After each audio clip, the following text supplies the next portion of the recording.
But this is something I've cultivated for a long time and avoided things that make me unhappy and figured out what those things are and been very rigid about eliminating them from my life. And one of the big ones is eliminating interactions with people that are negative. That is gigantic. And because I've realized that I'm not really as independent as I used to like to think I was. I used to like to think that my thought process was independent and that I don't give a fuck what anybody thinks. That's nonsense. People say that because they absolutely care what people think and it bothers them. So they say, I don't give a fuck.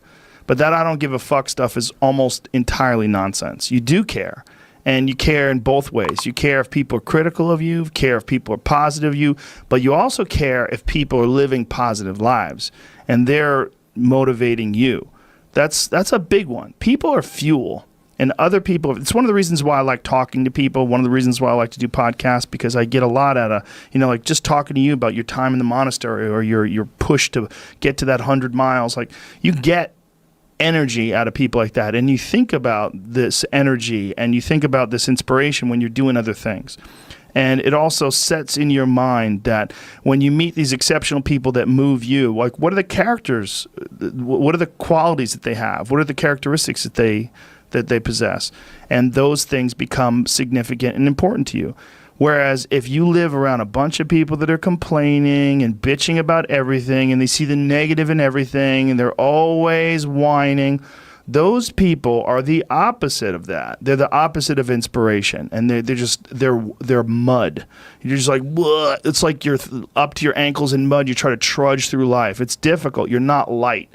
It's not pushing you. There's not a wind at your back. The wind's in your face, and it's rough, and over time, I've learned that these people, you're not going to fix them. I used to want to fix them when I was young. I used to want to go, hey man, I see what you're doing. Like, dude, don't do that anymore. Listen, just do this and stop doing that and start doing this. And if you just work towards this, you could be successful. And then a week later, the guy's doing the same shit. You're like, okay, right. I'm wasting a significant amount of my energy on someone who doesn't want to waste any of their energy on themselves. And so managing the community and the tribe that you're in, making sure that you're a good member of that tribe, that you're doing your part, and there's a lot of cynicism in these days about inspiration and about motivation because there's a lot of fake shit. You can go on Instagram and you see a million of these inspirational quote pages, and they're run by people that are probably depressed. You see a lot of people that are, talking about how to get ahead in life, but they're not really doing anything themselves. So there's a lot of cynicism involved in that. But there's also sincerity in it, and you can get, if you just look at it with a pure heart and a pure mind, you can get a lot of energy out of that. And when you're around happy, inspirational people that are successful, it makes you feel better and you get inspired. And if you act on that inspiration, your life will be more fulfilled. And it's not just inspirational in terms of financial success, but in terms of doing difficult things, whether it's running 100 miles, it doesn't pay you a goddamn thing other than the wealth of the knowledge that you can push yourself to such an extreme. Or anything else, whether it's someone who becomes really good at playing chess or someone who's really good at martial arts or whatever it is.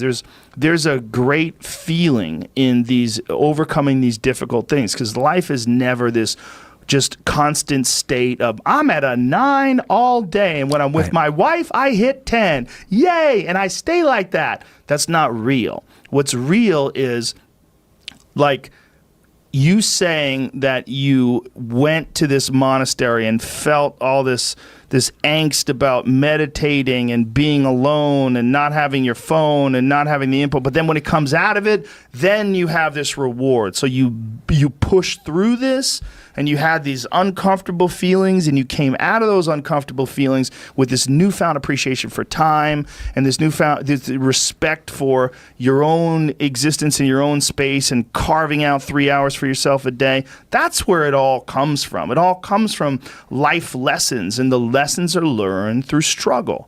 And I think that there's a lot of people out there that think somehow or another you're going to get to some place where you're living in silk sheets and you're getting your toes done while someone's dropping grapes into your mouth. I don't want that. I've never wanted that. That guy's not going to be happy. He's going to be bored. An hour into the grapes, you're going to get those fucking grapes away from me. Stop painting my toes.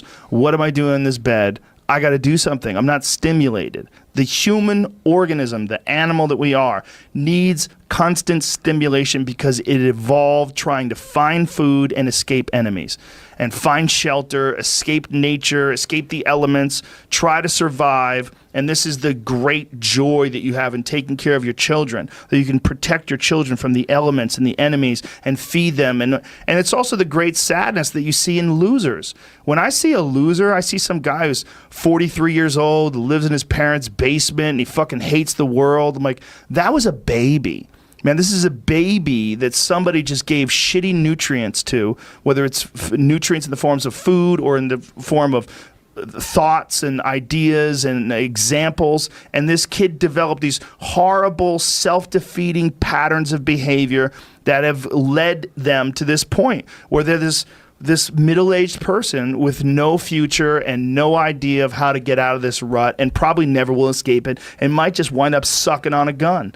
You know, I mean, this is the world that we live in today. And I think part of that world is because we have been fed this line of horseshit that you're supposed to seek comfort.